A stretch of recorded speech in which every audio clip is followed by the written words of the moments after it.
اللہ اللہ اللہ اللہ اللہ اللہ اللہ اللہ الحمد للہ رب العالمین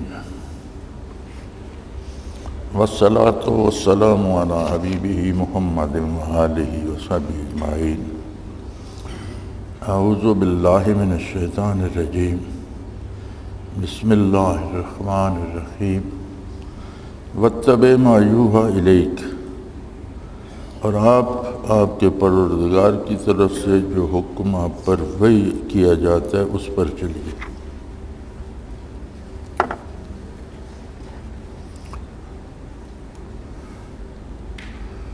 اس میں اس بات پر دلالت ہے کہ کوئی کامل کسی ایسے مقام پر نہیں پہنچتا کہ اس سے تکالیف شریعہ ساکت ہو جائے۔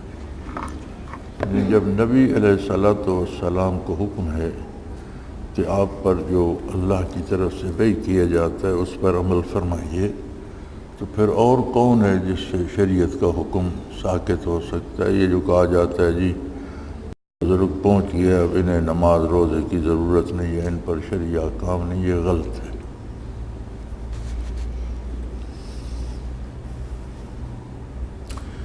قولہ تعالی ما جعل اللہ لرجل من قلبین فی جوفہ، اللہ تعالیٰ نے کسی شخص کے سینے میں دو دل نہیں بنائے۔ اس میں اس قول کی اصل ہے کہ نفس ایک آن میں دو طرف متوجہ نہیں ہوتا، اس پر بہت سے فروع کو مبنی کیا ہے۔ مثلا وسوسہ کا علاج کیا گیا کہ ذکر کی طرف متوجہ ہو جائے۔ اس مقام سے شخص کا کذب ظاہر ہوتا ہے جو تسبیح پھراتا رہتا ہے اور باتیں بھی کرتا رہتا ہے اور دعویٰ کرتا ہے کہ میں عین باتیں کرنے میں مشغول بذکر رہتا ہوں۔ اس آیہ کریمہ میں دو باتیں ارشاد فرمائی گئی ہیں کہ انسان کسی بھی وقت دو طرف متوجہ نہیں ہو سکتا۔ اس کے سینے میں ایک ہی دل ہے، کسی سینے میں دو دل نہیں، یعنی دو طرف متوجہ نہیں ہو سکتا۔ تو ایک بات تو یہ فرمائی کہ وسوسہ کا علاج ذکر الہی ہے۔ جب وسوسہ آتا ہے آپ ذکر کی طرف متوجہ ہو جائیں تو بندہ دو طرف متوجہ نہیں ہو سکتا، وسوسہ جاتا رہے گا۔ دوسری بات یہ فرمائی کہ بعض لوگ تسبیح بھی پھیرتے رہتے ہیں اور باتیں بھی کرتے رہتے ہیں اور کہتے یہ ہیں کہ میں باتوں میں بھی ذکر کرتا رہتا ہوں، باتیں کرتا رہتا ہوں، لیکن ذکر کا فرمایا یہ غلط کہتے ہیں۔ آدمی ایک وقت میں دو طرف متوجہ ہو نہیں سکتا، جب باتیں کرتا ہے ذکر نہیں کرتا، جب ذکر کرتا ہے باتیں نہیں کرتا۔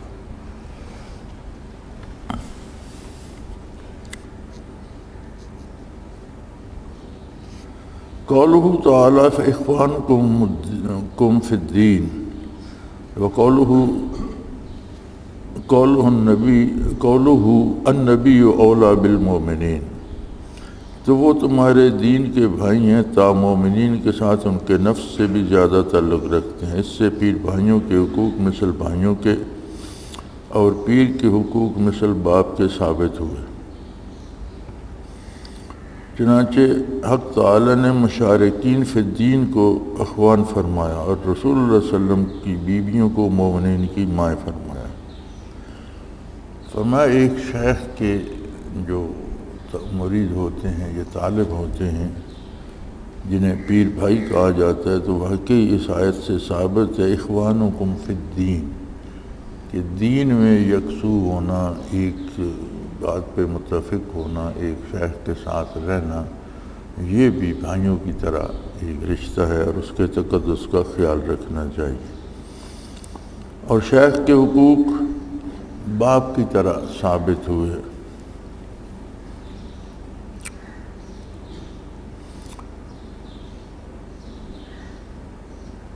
کہ فرمایا رسول اللہ صلی اللہ علیہ وسلم کی بیویوں کو مومنین کی مائیں فرمایا۔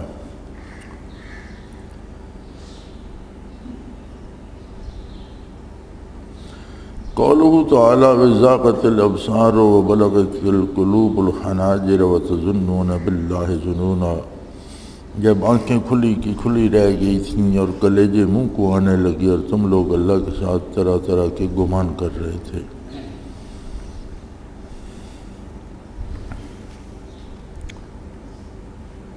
اس سے معلوم ہوا کہ اعوال طبیعہ غیر اختیاریہ کمال ایمان کے منافی نہیں،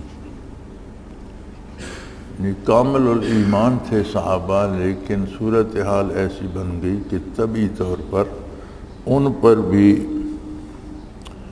دہشت اور حیرت غالب آ گئی اور وساوس آنے لگے، تو ان کا وسوسے کا آنا کمال کے خلاف نہیں، ہاں وسوسے کا لانا خلاف ہے۔ از خود سوچنا یہ صحیح نہیں ہے، اور غیر اختیاری طور پر جو وسوسہ آئے تو انسانی مزاج ہے، طبیعت ہے، اس پر گرفت بھی نہیں ہوگی۔ قوله تعالی هنالک ابتلی المؤمنون وزلزلوا زلزالا شدیدا، اس موقع پر مسلمانوں کا امتحان کیا گیا اور سخت زلزلہ میں ڈالے گئے۔ معلوم ہوا کہ بلیات کا پیش آنا اور انہی میں مکارمہ مثل قبض وغیرہ بھی داخل ہیں۔ کبھی امتحان صدق کے لیے بھی ہوتا ہے، پس سالک ایسی حالت میں واجب ہے کہ صبر کرے اور طاعت پر ثبات رکھے۔ کبھی ظاہری پریشانی یا مصیبت بھی آ جاتی ہے، اور کبھی قلبی کیفیات میں قبض کی کیفیت پیدا ہو جاتی ہے اور مشاہدات رک جاتی ہیں، کیفیات سمجھ نہیں آتی ہیں یا نہیں ہیں، تو فرمایا یہ سب اللہ کی طرف سے امتحان ہوتے ہیں۔ جو اللہ کا طالب ہے اور جو سالک ہے اسے اس میں دو باتیں کرنی چاہیے، ایک صبر کرے اور دوسرا شریعت پر پوری تندہی سے کاربند رہے، اپنے مجاہدات، اپنے نوافل، اپنے اذکار جاری رکھے۔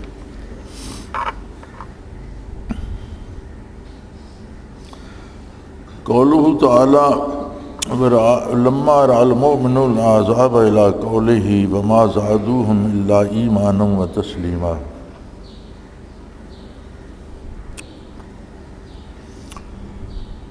اور جب ایمانداروں نے ان لشکروں کو دیکھا تا اس سے ان کے ایمان اور اطاعت میں ترقی۔ اس میں دلالت ہے کہ مکارہ جس میں قبض بھی ہے کاملین کے لیے گائے زیادت معرف کا سبب ہو جاتی ہے۔ فرماتے ہیں اس آیہ کریم سے ثابت ہوتا ہے کہ مومنین نے جب لشکروں کو دیکھا تو ان کے ایمان میں زیادتی ہوئی، ترقی ہوئی۔ فرماتے ہیں کہ سالک پر اگر کوئی مصیبت ظاہری آتی ہے یا کیفیات میں تنگی آتی ہے تو اکثر اوقات یہ مزید ترقی کا سبب بن جاتی ہے اگر وہ صبر کرے اور اپنا مجاہدہ جاری رکھے۔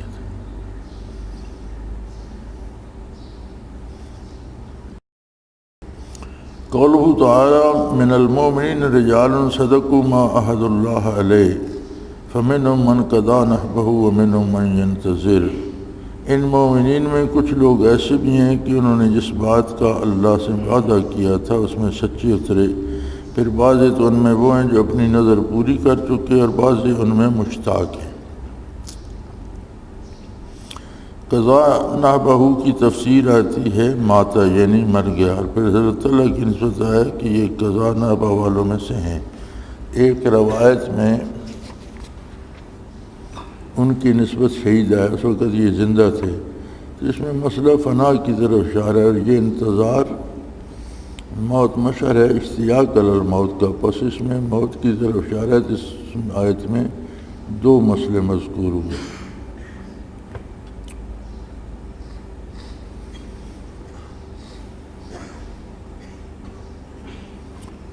فرماتے ہیں یہ جو آیا ہے کہ مومنین نے اللہ سے جو وعدہ کیا تھا اس میں سچے اترے، لا الہ الا اللہ محمد الرسول اللہ صلی اللہ علیہ وآلہ وسلم، یہ بندے اور اللہ کے درمیان عہد ہے کہ اللہ کے سوا کسی کو معبود اختیار نہیں کروں گا، اور محمد الرسول اللہ صلی اللہ علیہ وسلم کے علاوہ کسی کی رہنمائی نہیں لوں گا، چونکہ آپ اللہ کے رسول ہیں اور آپ ہی کے حکم کا اتباع کروں گا۔ تو فرماتے ہیں اگرچہ قضا نحبہ کی تفسیر آتی ہے کہ وہ اسی میں جان دے دی انہوں نے، لیکن حضرت طلحہ رضی اللہ تعالیٰ عنہ کی نسبت آیا کہ یہ قضا نابہ والوں میں ہیں، یہ بھی ان میں شامل ہیں، اور ایک حدیث میں ان کی نسبت شہید آیا ہے، حالانکہ اس وقت وہ زندہ تھے۔ تو نبی کریم صلی اللہ علیہ وسلم نے ان کے بارے فرمایا کہ یہ ان میں سے ہیں جنہوں نے اپنا وعدہ پورا کر دیا، اور ایک جگہ فرمایا کہ یہ شہید ہیں، حالانکہ وہ دنیا سے رخصت نہیں ہوئے تھے، زندہ تھے۔ تو فرماتے ہیں اس میں مسئلہ فنا کی طرف اشارہ ہے، اور یہ انتظار موت سے مشعر ہے، یعنی یہ جو مراقبہ فنا فی اللہ کیا جاتا ہے، فرماتے ہیں اس آیت میں اس کی طرف اشارہ ہے کہ آدمی زندہ بھی ہوتا ہے لیکن فنا کی گھاٹی میں بھی اتر جاتا ہے، اس کا نظارہ بھی کر لیتا ہے، اس کی کیفیات کو بھی پا لیتا ہے اور زندہ بھی ہوتا ہے۔ اور فنا کی کیفیت یہ ہوتی ہے کہ اس کے بعد بندے کو موت کا انتظار رہتا ہے، اسے عجیب نہیں لگتی، اسے یقین ہو جاتا ہے کہ مجھے یہاں سے گزرنا ہے، تو بجائے موت سے ڈرنے کے وہ موت کا منتظر ہوتا ہے۔ تو ایسے لوگوں کو اگرچہ وہ دنیا میں تھے تو حضور نے شہید فرمایا۔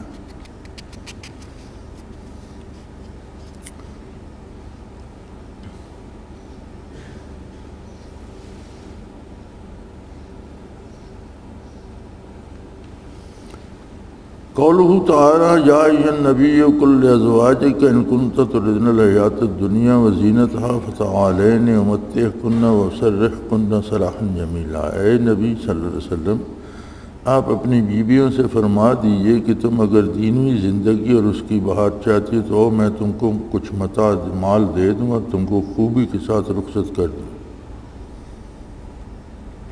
فرماتے ہیں اس میں دلالت ہے دنیا اور اس کی زینت کی محبت اللہ اور رسول سے بعد کا سبب ہے۔ واقعہ یوں ہوا تھا کہ کچھ ازواج مطہرات نے نبی اکرم صلی اللہ علیہ وسلم سے تنگی حال کی شکایت کی اور عرض کی یا رسول اللہ فتوحات بھی ہوتی ہیں، مال غنیمت بھی آتا ہے، لیکن ہمارے ہاں وہی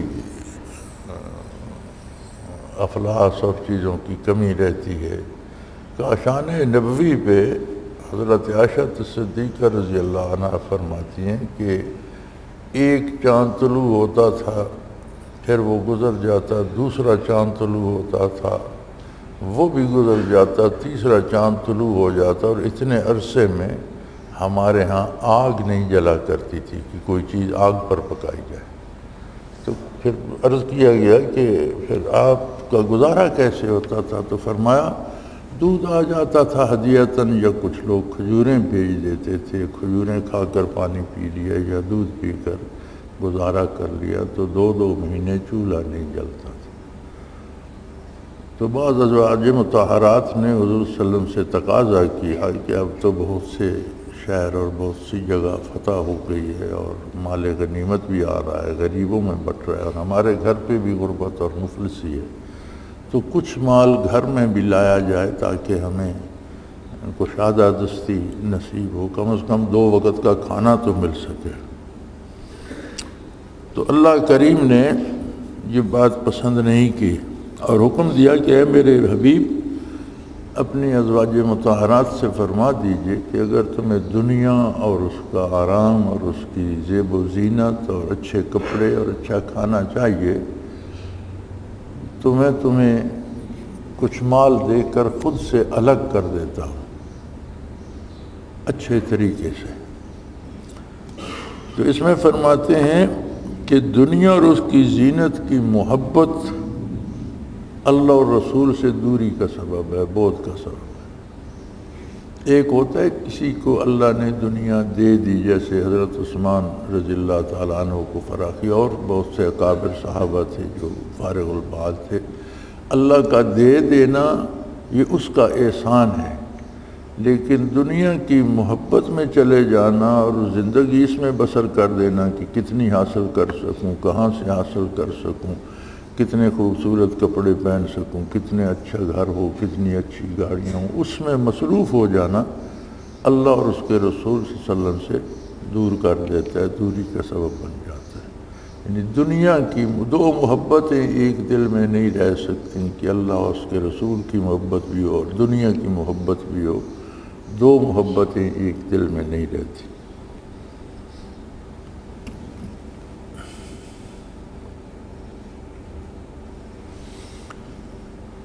قوله تعالی یضاعف لها العذاب ضعفین الی قوله نؤتها اجرها مرتين، اس کو دوہری سزا دی جائے گی تا اس کو اس کا دوہرا ثواب۔ اس میں دلالت ہے کہ اس کی فضیلت زیادہ ہے، جیسا لستن کاحد من النساء اس پر دال ہے، اس کا عصیان اور طاعت دونوں اوروں سے اشد و اکمل ہے، نزدیک آن رابش بود حیرانی کی اس میں اصل ہے۔ فرماتے ہیں جس کا جتنا مقام و مرتبہ ہے، جس کو جس قدر قرب الہی حاصل ہے، اس سے غلطی ہو جائے تو اس کی سزا بھی اسی قدر شدید ہے، اور اس کی نیکی کا اجر بھی کئی گنا زیادہ ہے دوسرے آدمی سے۔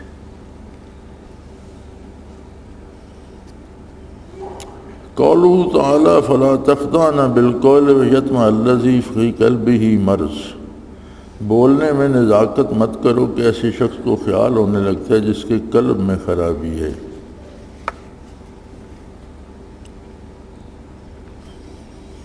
اس میں اسباب فتنہ سے بچنے کا ارشاد ہے، اگرچہ اسباب بعیدہ ہی ہوں، خصوص عورتوں سے ان کا قصہ بڑا سخت ہے۔ فرمایا گناہ کے جو ذرائع ہیں،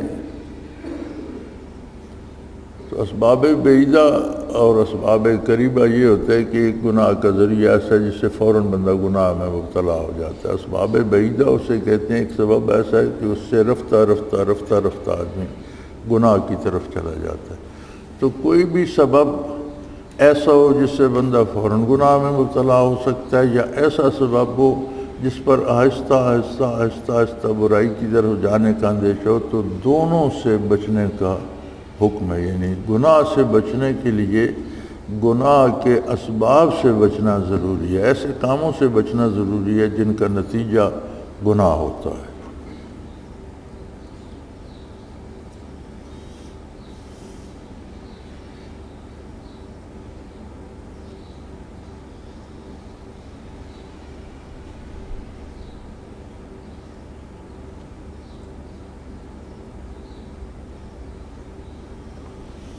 قوله تعالی ما کان محمد ابا احد من رجالکم، محمد صلی اللہ علیہ وآلہ وسلم تمہارے مردوں میں سے کسی کے باپ نہیں ہے۔ اس پر دال ہے کہ مانوی باپ جیسے شیخ کا حکم حصی باپ کا سے نہیں، مثلا میراث، وجوب، نفقہ، حرمت، نکاح۔ جو اللہ کا جو خیال ہے کہ مریدنی پردہ نہ کرے یا مریدنی سے نکاح درست نہیں، محض غلط ہے۔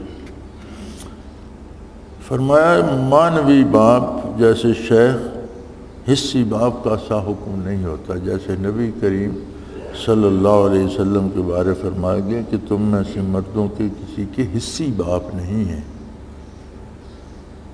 یعنی اس کی میراث میں حصے دار نہیں بنے گا، یا اور جو چیزیں باپ کی طرف سے منتقل ہوتی ہیں، یا جس طرح ماں سے بے تکلفی ہوتی ہے اس طرح پیر کے گھر والوں سے بے تکلفی نہیں ہوگی، جس طرح باپ سے پردہ نہیں کیا جاتا اس طرح جو خواتین اس سے فیض کے لیے آئیں گی یا مرید ہوں گی وہ اس سے پردہ کریں گی، یہ نہیں ہوگا کہ پیر سے پردہ نہیں ہوتا۔ تو جو احکام حصی باپ کے ہیں وہ پیر پر وارد نہیں ہوں گے، شریعت کے مطابق ہی جس طرح ہوتا ہے وہ کیا جائے گا۔ یا یہ بعض کا خیال ہے کہ مریدنی بیٹی ہوتی ہے، مریدنی سے نکاح درست نہیں، یہ محض غلط ہے۔ مریدنی حصی بیٹی نہیں ہوتی، لہذا اسے پردہ بھی پیر سے کرنا چاہیے، جہاں تک شریعت کی اجازت ہے وہاں تک بات کرنی چاہیے، اس سے آگے نہیں، شریعت کے خلاف نہیں ہونا چاہیے۔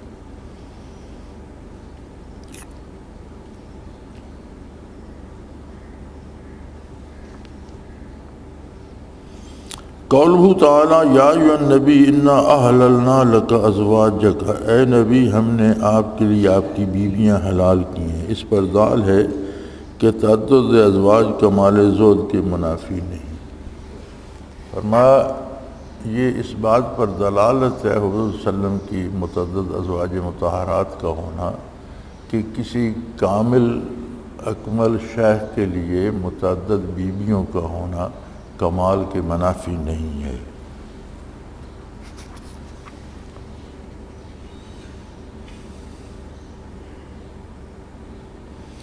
قوله تعالی ان ذالکم کان یؤذی النبی فیستخفی منکم واللہ لا یستخفی من الحق۔ اس بات سے نبی صلی اللہ علیہ وسلم کو ناگواری ہوتی ہے سو وہ تمہارا لحاظ کرتے ہیں، اللہ تعالیٰ صاف بات کہنے سے لحاظ نہیں کرتے۔ حکم کا مشارن علیہ کھانے کے بعد حضور کے گھر میں ٹھہرا رہنا، اس سے دو باتیں معلوم ہیں، یہ کہ ایسے موقع میں صاف طور سے نہ کہنا تبع کریم کا مقتضا ہے، صاف طور سے کہہ دینا عقل حکیم کا مقتضا ہے، مصلح مقتضا ہے، عقل کو مقتضا تبع پر ترجیح دیتا ہے۔ دوسری بات معاشرت کی اصلاح کا واجب ہونا، جس حرکت سے دوسرے کو ایذا ہو ضروری نہ اس کا حرام ہونا ہے۔ آج کل ایسے ملک کے اہل علم تک مشائخ تک احتیاط نہیں کرتے۔ فرمایا اس آیت کریمہ سے دو چیزیں ثابت ہوتی ہیں۔ یہ بات اس وقت ارشاد فرمائی گئی جب کچھ صحابہ کرام کو حضور صلی اللہ علیہ وسلم نے کھانے پر مدعو فرمایا، تو کاشان نبی پر کھانا کھانے کے بعد اس لالچ میں کہ کچھ دیر حضور کی صحبت و ارشادات عالیہ سنیں، کچھ دیر بیٹھ گئے۔ ان کا کھانے کے بعد بیٹھنا حضور کی طبع نازک پہ ناگوار گزرا کہ کھانے کے لیے بلایا تھا، کھانا ختم ہو گیا، اب آپ تشریف لے جائیں، لیکن آپ نے فرمایا کچھ نہیں۔ تو اللہ کریم نے بارگاہ نبوی کے یہ آداب میں سے یہ ادب بھی واجب کر دیا کہ اس طرح آپ کا ٹھہرا رہنا تو حضور صلی اللہ علیہ وسلم کو اس سے ناگواری ہوئی اور آپ نبی کی ایذا کا سبب نہ بنے۔ تو فرمایا صاف طور سے نہ کہنا طبع کریم کا مقتضا تھا، یعنی آپ نے جو ارشاد نہیں فرمایا کہ اب آپ تشریف لے جاؤ یا چلے جائیے، وہ آپ کی طبع مبارک کی جو کریمی تھی اس کا تقاضا تھا، اور صاف طور سے کہہ دینا عقل حکیم کا۔ اور اگر آپ ارشاد فرما دیتے تو عقل کا تقاضا یہ تھا کہ آپ فرما دیتے کہ وہی آپ کھانا کھا چکے، اب جائیے۔ تو آپ کی جو طبیع و مزاج میں جو کرم اور رحمت ہے وہ اس عقل کے فیصلے پر غالب آئی، آپ نے نہ فرمایا، اللہ کریم نے منع فرما دیا۔ تو فرماتے ہیں کہ مصلح مقتضائے عقل کو مقتضائے طبع پر ترجیح دے۔ اب جو بندہ لوگوں کی اصلاح پہ معمور ہے یا شیخ ہے، اس کے لیے تو وہی نہیں آئے گی، وہ تو نبی کریم صلی اللہ علیہ وسلم کا منصب عالی تھا۔ لہذا شیخ کو چاہیے کہ ایسے مواقع پر لحاظ نہ کرے بلکہ آرام سے سمجھا دے، جو بات صحیح ہو، جو عقل کے مطابق ہو وہ کرے، اس کو اختیار کرے، چونکہ اس کے ذمہ لوگوں کی اصلاح کرنا ہے۔ دوسری بات،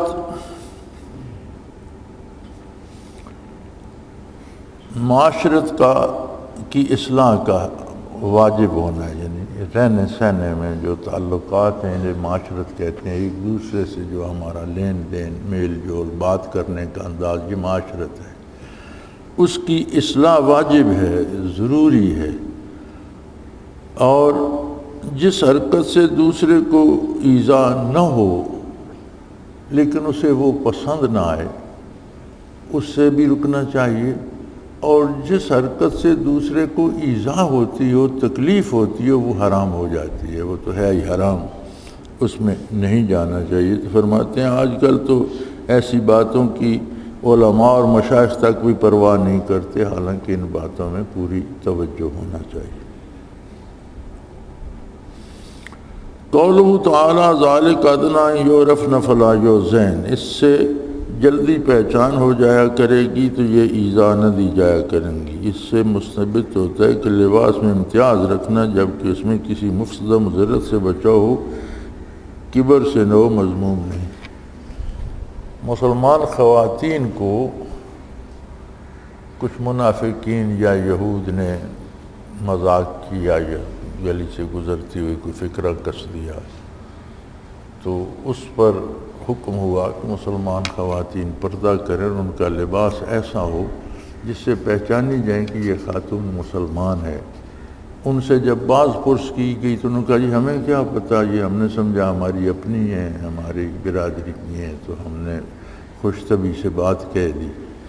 تو فرمایا گیا کہ وہ پردہ کریں، کھلی چادر اوپر لے لیں، حجاب سامنے کھینچ لیں، تاکہ ذالک ادنیٰ یعرفن، یہ چھوٹی سی کوشش ہے جس سے وہ پہچانی جائیں کہ یہ خاتون مسلمان ہے، تو کوئی اس سے اس طرح کی پریشان نہ کرے، کہ چھیڑخانی نہ کرے۔ تو فرمایا اس سے یہ ثابت ہوتا ہے کہ لباس وغیرہ میں امتیاز رکھنا، یعنی لباس مناسب رکھنا، معقول رکھنا، جس سے پہچان ہو جائے کہ یہ شریف زادی ہے، کسی شریف خاندان کی بہو بیٹی ہے، یہ اگر اپنی بڑائی جتانے کے لیے نہ ہو بلکہ اس کے لیے ہو کہ اس کی حیثیت منفرد نظر آیا اور کوئی اس کے ساتھ گستاخی یا کوئی نازع باکلمہ نہ کہے، تو یہ درست ہے اور یہ ہونا چاہیے۔ آج کل ہم اپنے ہاں دیکھتے ہیں روزمرہ کی زندگی میں بھی، شہر و بازار میں بھی، بسوں گاڑیوں میں بھی، اور خصوصاً ذرائع ابلاغ میں یہ جو ٹی وی وغیرہ ہے، ہم دیکھتے ہیں تو کیا پتہ چلتا ہے کہ یہ عورتیں مسلمان عورتیں ہیں؟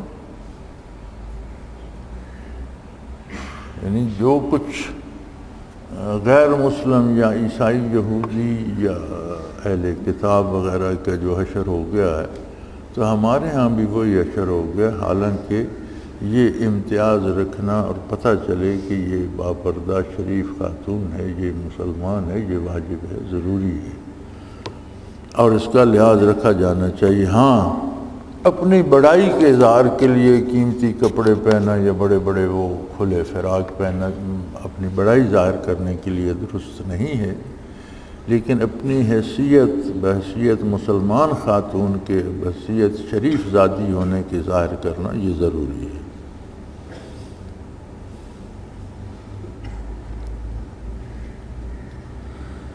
قولہ تعالی وقالوا ربنا انا اطعنا سادتنا وکبرانا، کہیں گے ہمارے رب ہم نے اپنے سرداروں اور اپنے بڑوں کو کہنا مانا تھا۔ اس میں دلالت ہے کہ ایسی تقلید عذر نہیں، اور آج کل بدعت و رسوم کے اختیار کے منصبین نشے سے بہت تمسک کرتے ہیں۔ فرمایا جو تقلید احکام شرعیہ کے مطابق ہو، ہر بندہ کسی نہ کسی کی تقلید کرتا ہے، ہر بندہ خود مسائل نہیں جانتا، تو یہ جو تقلید ہوتی ہے عام آدمی کی، یہ ہوتی ہے کہ ایک مسئلہ آپ سے پوچھ لیا، ایک دوسرے سے پوچھ لیا، پھر کوئی بات ہوئی وہ تیسرے سے پوچھ لی۔ تو اس کی بجائے ائمہ فقہ کی جو تقلید کی جاتی ہے وہ یہ ہوتی ہے کہ ایک مجتہد، ایک عالم کے اجتہاد پہ عمل کیا جاتا ہے سارے مسائل میں، تو اس میں تو کوئی اعتراض نہیں کہ وہ اس شخص کا اتباع نہیں کرتے، بلکہ وہ اللہ و اللہ کے رسول کے احکام کا اتباع کرتے ہیں اس شخص سے پوچھ کر۔ اور یاد رکھیں تقلید صرف احکام میں ہوتی ہے، عقائد میں تقلید نہیں ہوتی۔ ہر شخص کا عقیدہ اپنا ہے، کسی کے کہنے پر اس کے دل میں ایمان نہیں بنتا، ہر شخص کا تعلق اللہ سے اپنا ہے، ایمان ہر شخص کا ذاتی ہے، عمل میں تقلید ہوتی ہے، اور یہ تو درست ہے۔ لیکن جس چیز کی اصل دین میں نہ ہو، رواجات، رسومات، بدعات، یہ بزرگوں سے یا باپ داداؤں سے لے لینا یہ درست نہیں ہے۔ یہاں تو طریقہ یہ بن گیا ہے نا،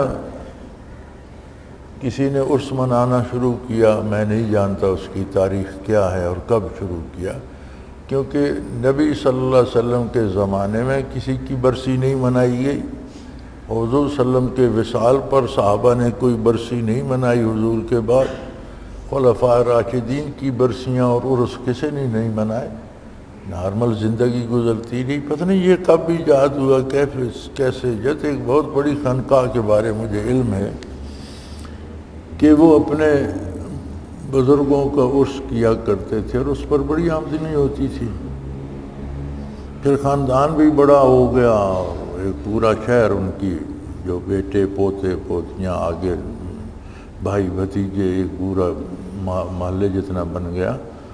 تو انہوں نے سوچا یہ تو سال میں ایک دفعہ آمدن آتی ہے، تو چلو ساتھ شیخ عبد القادر جیلانی کا عرس شروع کرتے ہیں۔ وہ سال میں 2 ہو گئے، تو سال میں 2 دفعہ آمدن آنا شروع ہو گئی۔ پھر وہ سوچا یہ بھی کم پڑتی ہے، چلو 7 ربیع الاول مناتے ہیں، 3 ہو گئے، پھر بھی پیٹ نہ بھرا، کہا چلو حضور نبی کریم صلی اللہ علیہ وسلم کا بھی عرس مناتے ہیں۔ اب اس خانقاہ پہ 400 عرس ہوتے ہیں، ہر 3 مہینے بعد ایک عرس، ایک ان کے اپنے بزرگوں کا، پھر ایک شیخ عبد القادر جیلانی کا، پھر ایک 11ویں شریف کا، پھر ایک نبی کریم صلی اللہ علیہ وسلم کا۔ تو یہ سارا کیا ہے؟ دین کے نام پر رواجات پیدا کر کے دنیا پیدا کرنے کا انتظام ہے، خواہ اس میں عبد القادر جیلانی کا نام بیچنا پڑے، خواہ رسول اللہ صلی اللہ علیہ وسلم کا نام بیچنا پڑے، خواہ آباء و اجداد کی قبریں بیچنا پڑے۔ تو اس طرح کی چیزوں میں تقلید کرنا حرام ہے۔ یہ کوئی بات نہیں کہ باپ دادا ایسا کرتے تھے میں بھی کر رہا ہوں، شریعت کا اتباع کریں۔ تقلید ان میں جائز ہے جو احکام قرآن و حدیث سے، رسول اللہ صلی اللہ علیہ وسلم سے، سلف صالحین سے، خلفاء راشدین سے ثابت ہے۔ تو ہمارے خانقاہ پہ عرس ہوتا ہے، یہی عرس آپ میں سے کوئی جو پڑھے لکھے لوگ دین سے واقف ہیں، آپ کوئی ثابت کر سکتا ہے کہ صحابہ کرام نے نبی کریم صلی اللہ علیہ وسلم کا عرس منایا تھا یا برسی منائی تھی، یا خلفاء راشدین کی، یا تابعین تبع تابعین تک؟ تو یہ کچھ بھی نہیں تھا، پتہ نہیں کب کہاں کس نے شروع کر دیا۔ تو فرمایا یہ جو بدعات ہیں اور خرافات ہیں، ان کو لینا اور ان میں تقلید کرنا اس کا کوئی جواز نہیں ہے۔ دین صاف سیدھا معاملہ ہے بندے اور اللہ کا، اور اس کا طریقہ رسول اللہ صلی اللہ علیہ وسلم نے تعلیم فرما دیا۔ جتنا عمل تعلیمات نبوی پر ہوگا وہ درست ہے، جتنا کوئی خلاف جائے گا وہ غلط ہوگا۔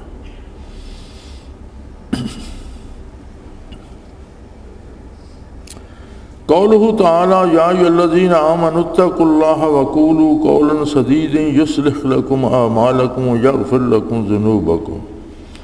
اے ایمان والو، اللہ سے ڈرو، راستی کی بات کہو، اللہ تمہارے اعمال کو قبول کرے گا اور تمہارے گناہ معاف کر دے گا۔ اس میں دلالت ہے کہ اعمال صالحہ کو جیسا ثواب میں دخل ہے، اسی طرح دوسرے اعمال کی اصلاح میں بھی ان کو دخل ہے۔ اسی بنا پر مشائخ بعض اوقات ایک عمل کا امر کرتے ہیں مگر مقصود اس سے کسی دوسرے عمل کی اصلاح ہوتی ہے، جس تعلق کو حضرات خوب جانتے ہیں۔ اللہ کریم نے ارشاد فرمایا کہ اللہ سے جو تعلق ہے اس کے ٹوٹنے سے ڈرو اور کھری بات کہو، تاکہ اللہ تمہارے اعمال کی اصلاح بھی فرما دیں اور تمہارے گناہ بھی معاف کر دیں۔ فرماتے ہیں کہ نیک عمل جو ہوتا ہے اس کا ثواب تو ہوتا ہے، اجر تو ہوتا ہی ہے، لیکن اس کا دوسرا فائدہ یہ ہوتا ہے کہ دوسرے اعمال کی بھی اس کی برکت سے اصلاح ہو جاتی ہے۔ تو اسی لیے مشائخ بعض اوقات کسی کو کوئی نیک عمل کرنے کا، بار بار کرنے کا حکم دے دیتے ہیں، جیسے یہاں اللہ حکم دے رہے ہیں کہ بات جب بھی کہو سیدھی سچی اور کھری کہو۔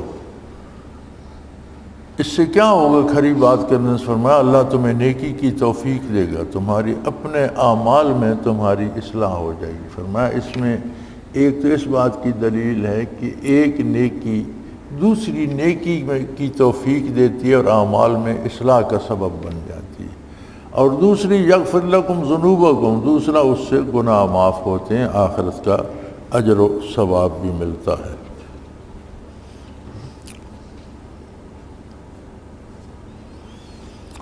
سورہ احزاب الحمدللہ تمام ہوئی. آگے سورہ سبا ہے. قولہ تعالی وَأَلْنَا لَهُ الْحَدِيدَ أَنِ اعْمَلْ سَابِغَاتٍ وَقَدِّرْ فِي السَّرْدِ. ہم نے ان کے واسطے لوہے کو نرم کر دیا کہ پوری زریں بنائیں اور جوڑنے میں اندازہ رکھے. اس میں 3 مسئلے ہیں. خارق کا اثبات. داؤد علیہ السلام کے لیے لوہے کو نرم کر دیا گیا اور انہیں حکم دیا گیا کہ آپ زریں بنائیں جو جنگ میں کام آتی ہیں، لوہے کی وہ قمیضیں واسکٹیں سی. تو ساتھ یہ بھی حکم دیا وَقَدِّرْ فِي السَّرْدِ، جو کڑیاں کنڈے بنائیں ان کے، ان میں انداز خوب، یعنی اس میں خوبصورتی بھی ہو، صرف یہ نہ ہو کہ وہ بن جائے، اس کا ایک انداز، ایک جیسی کڑیاں بنائیں، ایک اندازے کی بنائیں، یعنی اس میں حسن بھی ہونا چاہیے. تو فرمایا اس میں 3 مسئلے ہیں. ایک مسئلہ خارق کا اثبات ہے، یعنی کرامات کا اثبات ہے اس میں کہ لوہا سخت ترین دھات ہے، ان کے ہاتھ میں آتا تو موم کی طرح نرم ہو جاتا تھا اور وہ ہاتھوں سے ہی وہ زریں بنا لیتے تھے، گرم کرنے کی، کوٹنے کی نوبت نہیں آتی تھی. تو فرمایا اس میں کرامات کا اثبات ہے کہ اہل اللہ سے کرامات کا ظہور ہوتا ہے.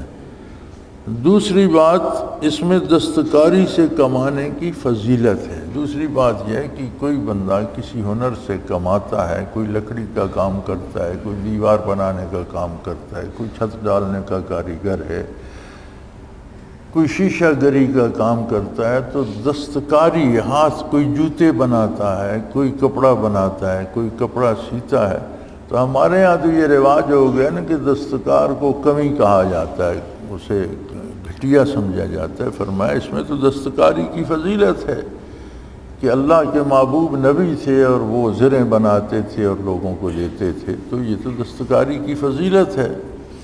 تو دستکار کو گھٹیا یا ادنا نہیں سمجھنا چاہیے، بلکہ دستکاری اللہ کا انعام ہے، ایک ہنر ہے، ایک فضیلت ہے. تیسری بات جس طرح فرمایا کہ وہ جو اس کے کنڈے کڑیاں آپ بنائے قدر فی السرد، ان میں اعتدال، اندازہ، یعنی ہر کام میں ایک معقولیت اور ایک حسن کا ہونا بھی شرط ہے. ہر کام میں اعتدال کا ہونا بھی ضروری ہے. جو کام بھی کریں وہ ایسا ہو کہ فائدہ بھی دے اور دیکھنے میں بھی اچھا لگے. ایک کام ایک چیز ہوتی ہے فائدہ دیتی ہے لیکن اس کی صورت و شکل صحیح نہیں ہوتی. مثلا یہی ذرا ایک کڑی چھوٹی، ایک بڑی، ایک اس سے بڑی، ایک ٹیڑھی، ایک سیدھی بنا دیں تو تلوار کو تو روکے گی، فائدہ تو دے گی. جس نے ذرا پہنی ہوئی ہے اس کو زخم نہیں لگے گا، جو اس کا مقصد ہے وہ تو پورا کرے گی، لیکن اس میں حسن تو نہیں ہوگا. تو اللہ کریم نے یہ حکم دیا کہ وقدر فی السرد، خوبصورت کنڈے بنائیں، ان میں اعتدال رکھیں. تو فرمایا کام میں اعتدال و انتظام اور تناسب کا ہونا بھی ضروری ہے، خواہ وہ دنیاوی کام ہو خواہ دینی کام ہو. قولہ تعالی ومن الجن من یعمل بین یدیہ باذن ربہ، اور جنات میں سے بعض وہ تھے جو ان کے آگے کام کرتے تھے. اس میں دلالت ہے کہ اگر جنات کا مسخر ہونا کسی عمل وغیرہ کے ذریعے سے نہ ہو، من جانب اللہ ہو، تو ابدیت کے منافی نہیں. بعض لوگ جنات کی تسخیر کے لیے عملیات پڑھتے ہیں، اور بڑا عجیب ایک نام ہے موکل. انہوں نے قرآن کریم کی آیات بھی بانٹی ہوئی ہیں، اس آیت کا موکل ہے، اس آیت کا موکل ہے، اس آیت کا. موکل کیا ہوتا ہے؟ مکلف مخلوق جو اللہ نے پیدا کی، اس میں فرشتے ہیں جو نوری مخلوق ہے اور اللہ کا حکم مانتے ہیں ہمہ وقت. انہیں کوئی مسخر نہیں کر سکتا، کوئی عملیات سے یا کوئی چلہ کشی سے فرشتے کو مسخر نہیں کر سکتا. وہ براہ راست اللہ کریم کا حکم مانتے، وہ تو مسخر ہوتے نہیں. دوسری مکلف مخلوق ہے جن، جس کے 2 حصے ہیں، جن میں کچھ جن ہیں، کچھ شیاطین، ابلیس کی اولاد ہیں، وہ بھی جنوں میں سے ہے. اب جو شیاطین ہیں وہ تو سراپا برائی ہے. جنات میں اچھے بھی ہیں برے بھی ہیں. تینوں کے اور چوتھی مخلوق ہے انسان، پانچویں تو کوئی مخلوق مکلف ہے ہی نہیں، تو یہ موکل کس مخلوق کا ہے؟ یہ موکلات وغیرہ نہیں ہوتی، یہی یا شیاطین ہوتے ہیں یا جن ہوتے ہیں، تو ان کے لیے الٹے سلٹے عمل کرنا، جنات کو قابو کرنے کے لیے، موکلات کو قابو کرنے کے لیے فرمایا یہ حرام ہے، یہ شرعاً ناجائز ہے۔ اس میں ہوتی شیطانی عملیات اور کفریہ کلمات ہوتے ہیں جو شیطان لوگوں کو سکھاتا ہے، وہ خود تو وہ کفریہ کلمات پڑھنے سے ایمان ضائع کر ہی بیٹھتا ہے، دوسروں کے ایمان بھی ضائع کرتا ہے، پھر شیطان اس کی مدد بھی ایک حد تک کرتے ہیں کہ جو ان کے بس میں ہو کسی کا نفع نقصان تھوڑا بہت کر دیتے ہیں تاکہ اس کی دکان چلتی رہے، لوگ اس کے پاس آتے رہیں اور گمراہ ہوتے رہیں۔ وہ سمجھتا ہے میں نے جن قابو کیے ہوئے، حالانکہ شیطان نے اسے قابو کیا ہوا ہوتا ہے، اس سے اپنا کام لے رہا ہوتا ہے، تو یہ سارا ناجائز ہے۔ ہاں من جانب اللہ، کسی کی ہیبت سے جن ڈرتے ہوں، کسی کا احترام کرتے ہوں، کسی کی بات سنتے ہوں، تو یہ عظمت الہی ہے اور اللہ کی دین ہے اس پر۔ جس طرح سلیمان علیہ السلام کا حکم مانتے تھے، ان کی ہیبت سے ڈرتے تھے اور ان کی تابعداری کرتے تھے، تو یہ از خود ہو، اللہ کی طرف سے، من جانب اللہ ہو، تو یہ عبدیت کے منافی نہیں، یہ تو عظمت کی دلیل ہے۔ لیکن اس کے لیے چلہ کشیاں کرنا اور الٹے سیدھے عمل کرنا، اور راتوں کو قبرستان میں جا کر قبروں پہ چلے کاٹنے والے لوگ خود بے دین ہو جاتے ہیں، شیطان کے چنگل میں پھنس جاتے ہیں۔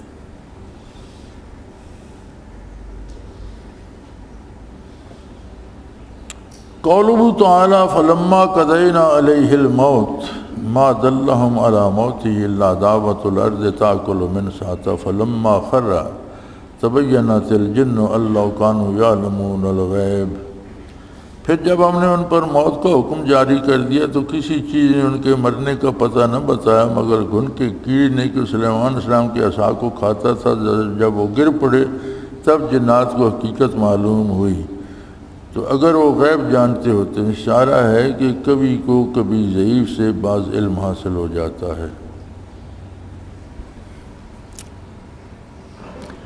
بات یہ ہوئی کہ جب سلیمان علیہ السلام کی موت کا وقت آ گیا تو بیت المقدس تعمیر ہو رہا تھا، جس پہ بڑے بڑے قوی اور مضبوط جن انہوں نے لگائے ہوئے تھے اور بڑے بڑے پتھر لا کر خوبصورتی سے جوڑ رہے تھے۔ تو اللہ کریم کی اجازت سے وہ ایک شیشے کا کمرہ تھا جہاں سے وہ جا کر ایک خاص وقت پہ ملاحظہ فرمایا کرتے تھے۔ آپ تشریف لے جاتے تو پردے ہٹا دیے جاتے اور آپ اس کمرے میں کھڑے ہو کر ان کے کام کو ملاحظہ فرمایا کرتے تھے۔ تو پردے بند کر دیے گئے، آپ اس کمرے میں تشریف لے گئے اور اپنی لاٹھی کے سہارے کھڑے ہو گئے اور وہیں آپ کا وصال ہو گیا۔ تو اب وجود مبارک اس لاٹھی کے سہارے کھڑا رہا۔ تو جب وہ ملاحظے کا وقت، معائنے کا وقت آتا، روزانہ آتا یا 2 دن بعد آتا، تو خدام پردے ہٹا دیتے اور سلیمان علیہ السلام اس طرح کھڑے نظر آتے جنات کو، تو جنات اپنے کام میں جٹے رہتے، ورنہ تو شرارتی قوم ہے، انہیں پتہ چل جاتا کہ آپ کا وصال ہو گیا تو بھاگ جاتے۔ تو اللہ کو جب تک منظور تھا کام چلتا رہا، وہ بیچارے مشقت کرتے رہے تعمیر کی۔ جب تعمیر مکمل ہو گئی تو وہ جو دیمک سی ہوتی ہے، چھوٹا سا کیڑا، وہ کہیں آپ کے اس عصا مبارک کو نیچے سے لگ گیا۔ قدرت کا اپنا نظام ہے، تو جب عصا نیچے سے کھایا گیا، وہ پھسلا تو آپ کا وجود مبارک گر پڑا۔ تب جنوں کو پتہ چلا کہ حضرت کا تو وصال ہو چکا ہے۔ تو اللہ کریم فرماتے ہیں اگر جن غیب جانتے ہوتے تو اتنا عرصہ مصیبت میں کیوں گرفتار رہتے؟ وہ ان کی وجود مبارک کو دیکھ کر نہ سمجھ سکے کہ آپ کا وصال ہو چکا ہے، بلکہ آپ کے ڈر سے لگے ہی رہے، اور جب آپ کا وجود عالی گر گیا تو چھوڑ کر بھاگ گئے، لیکن تب تک کام مکمل ہو چکا تھا۔ دوسری بات بڑی عجیب حضرت نے ارشاد فرمائی ہے کہ جن بڑی طاقتور مخلوق ہے اللہ کی، نار سے بنے ہیں اور جسم ان کا بہت لطیف ہے، تو جو چیز جتنی لطیف ہوتی ہے اس میں اتنی طاقت ہوتی ہے۔ جیسے آپ لوہے سے ضرب لگائیں تو وہ سخت ہے، سخت ضرب لگے گی، لیکن بجلی جس میں لطیف ہے، آپ کسی کو بجلی کی تار چھو دیں تو لوہے سے شاید اس کا بازو ٹوٹے، تار چھونے سے مر جائے گا، اس کی چوٹ سخت ہوگی۔ تو جنات جو اتنے طاقتور تھے، انہیں اس دیمک نے بتایا کہ سلیمان علیہ السلام کا وصال ہو چکا ہے۔ تو کہتے ہیں کبھی کمزور سے یا کبھی چھوٹے سے بڑے کو بھی علم حاصل ہو جاتا ہے۔ کبھی ایک طالب علم ایسی بات کر جاتا ہے کہ استاد کو بھی اس کا پہلے علم نہیں ہوتا، تو ہو سکتا ہے کہ کسی چھوٹے سے بڑے کو بھی علم حاصل ہو جائے۔ قولوا تعالیٰ فارضوا فارسلنا علیہم سیل العرم، سو انہوں نے سرتابی کی، ہم نے ان پر بند کا سیلاب چھوڑ دیا۔ اس میں فرماتے ہیں دلالت ہے کہ نیکی اور گناہ کو دنیا کی نعمتوں کے آنے جانے میں بھی دخل ہے۔ برائی سے دنیا کے آرام میں بھی خلل آتا ہے، مصیبتیں آتی ہیں، اور نیکی سے مصیبتیں ٹلتی ہیں اور دنیاوی آرام بھی نصیب ہوتا ہے۔ قولوا تعالی حتی اذا فزغ عن قلوبہم قالوا ماذا قال ربکم، یہاں تک کہ جب کہ ان کے دلوں سے گھبراہٹ دور ہوتی ہے تو ایک دوسرے سے پوچھتے ہیں کہ تمہارے پروردگار نے کیا حکم فرمایا۔ روح میں ہے، اس میں اشارہ ہے کہ ہیبت بھی معنی فہم ہو جاتی ہے۔ آ کر کہتا ہے ہیبت کا معنی فہم ہو جانا کبھی اس حد تک پہنچ جاتا ہے کہ انسان کو معذور کر دیتا ہے، جیسا بعض اہل حال کو پیش آتا ہے۔ فرماتے ہیں اس آیہ کریمہ میں یہ اشارہ ہے کہ ہیبت بھی کبھی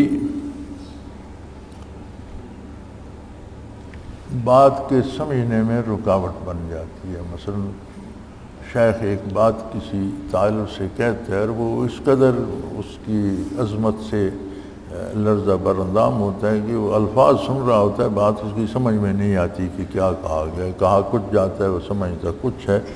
تو فرمایا ایسا ہو سکتا ہے، جس طرح اس آیہ کریمہ میں ہے کہ جب احکام الہی نازل ہوتے ہیں تو فرشتے ہیبت سے لرزہ برندام ہو جاتے ہیں، اور پھر جب وہ ہیبت رفع ہوتی ہے تو پھر ایک دوسرے سے پوچھتے ہیں کہ کیا ارشاد ہوا تھا، تو ایک دوسرے سے سمجھنے کی کوشش کرتے ہیں۔ تو فرمایا یہ ہو سکتا ہے جیسے بعض اہل حال کو پیش آ جاتا ہے کہ وہ سمجھنے سے قاصر ہو جاتا ہے بندہ، اس پہ اس طرح ہیبت طاری ہو جاتی ہے۔ قولوا تعالی انا او ایاکم لعلی ھدی او فی ضلال مبین، بے شک ہم یا تم ضرور راہ راست پر ہیں یا سری گمراہی میں۔ اس میں مجادل کے ساتھ ملاطفت پر دلالت ہے۔ فرمایا اس جیسے نبی کریم صلی اللہ علیہ وسلم نے کافروں نے جھگڑا کیا تو آپ نے فرمایا اس میں جھگڑے کی کوئی بات نہیں ہے، لمبی بحث کی کوئی بات نہیں ہے۔ ہم اور تم دو جماعتیں ہیں، ہم میں سے ایک جماعت یا بالکل ہدایت پر ہے یا سری گمراہی میں۔ اگر ہم گمراہ ہیں تو تم ہدایت پر ہو، اور اگر تم گمراہ ہو تو ہم ہدایت پر ہیں۔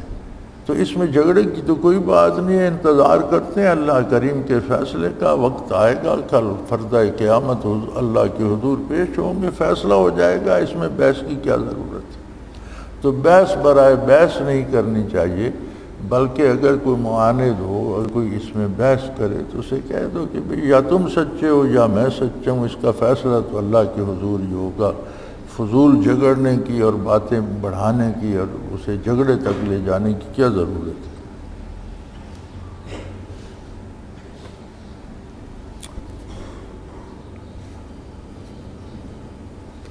قولہ تعالی بل کانوا یعبدون الجن، بلکہ یہ لوگ شیاطین کی پوجا کیا کرتے تھے۔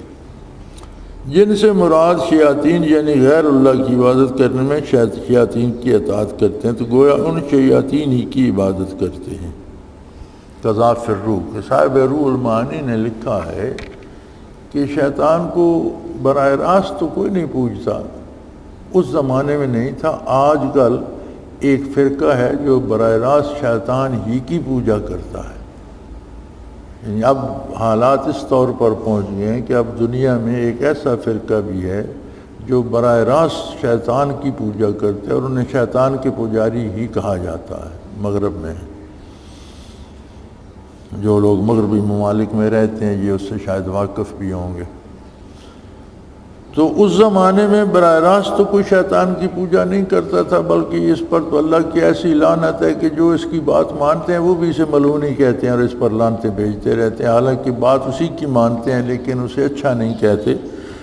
تو فرمایا غیر اللہ کی عبادت کرنا، اللہ کے سوا کسی کی عبادت کرنا، کیونکہ یہ شیطان اس کا داعی ہے اور یہ شیطان کی اطاعت ہے، لہذا یہ بھی شیطان کی پوجا کرنے کے مترادف ہے۔ اور اس میں دلالت ہے کہ عامل بعض اوقات ایک عمل کرتا ہے مگر اس کا حاصل دوسرا عمل ہوتا ہے جس کا وہ قصد بھی نہیں کرتا، مگر اس پر حکم کر دیا جاتا ہے کہ دوسرے عمل کا مرتکب۔ صوفیہ اصلاحات میں اس قاعدہ کا بہت کثرت استعمال کرتے ہیں۔ مثلا کسی عمل میں مرید نے اپنی رائے پر عمل کیا، شیخ کہتا ہے کہ تم یہ چاہتے ہو میں تمہارا تابع بنوں، تم میرے تابع نہ بنو۔ فرماتے ہیں اس سے ثابت ہوتا ہے کہ بعض آدمی کام تو ایک کرتے ہیں لیکن ان پر جرم دوسرے کام کا لگ جاتا ہے۔ جیسے انہوں نے پوجا تو بت کی لیکن جرم یہ لگ گیا کہ تم نے شیطان کی پوجا کی، کیونکہ شیطان کے بہکانے سے اس کی بات مان کر اس کی پوجا کی۔ تو لہٰذا اس میں شرط ہوتی ہے کہ اللہ کے احکام اور رسول صلی اللہ علیہ وسلم کے احکام کی اطاعت کی جائے، اس سے باہر نہ نکلے، ورنہ ایک تو گناہ کا عمل ہوگا اور دوسرا شیطان کی بات ماننے کا جرم ہوگا۔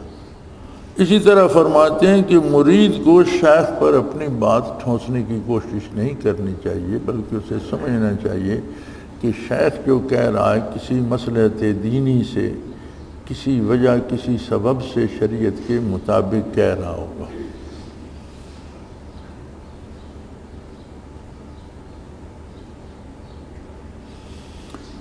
قوله تعالی وَإِذَا تُتْلَىٰ عَلَيْهِمْ آيَاتُنَا بَيِّنَاتٍ قَالُوا مَا هَٰذَا إِلَّا رَجُلٌ يُرِيدُ أَن يَصُدَّكُمْ عَمَّا كَانَ يَعْبُدُ آبَاؤُكُمْ۔ جب ان لوگوں کے سامنے ہماری آیتیں جو صاف صاف ہیں پڑھی جاتی ہیں، یہ لوگ کہتے ہیں کہ یہ محض ایسا شخص ہے جو یوں چاہتے ہیں کہ ان چیزوں سے باز رکھے جن کو تمہارے بڑے پوجتے تھے۔ روح میں ہے یہی حال منکرین اولیاء کا کہ لوگوں کے ساتھ اعتقاد رکھنے اور ان کا تباہ کرنے سے روکتے ہیں۔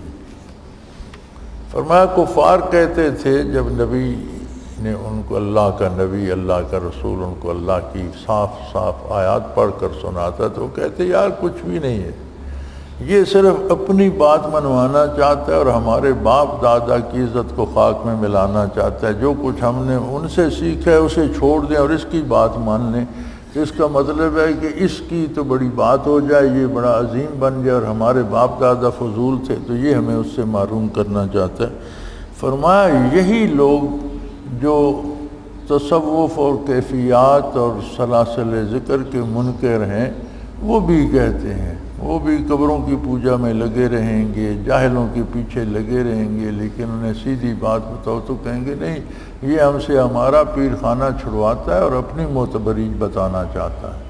حالانکہ ہر ایک کو حق تلاش کرنا چاہیے، ہر ایک کو یہ دیکھنا چاہیے کہ کہاں سے میری کیفیات قلبی بدل رہی ہیں، میری اصلاح کہاں سے ہو رہی ہے، میری بہتری کہاں ہے۔ تو بہتری چاہیے، عقیدے میں عمل میں اصلاح ہونا چاہیے۔ خانہ پوری کے لیے پیر نہیں ہے کہ ایک پیر بنا لیا بس پھر عقیدہ بھی بگڑتا رہے، عمل بھی بگڑتا رہے، تو ایک خانہ پور ہے کہ پیر ہے، سالانہ اسے شرینی دے دی اور پیر ہے۔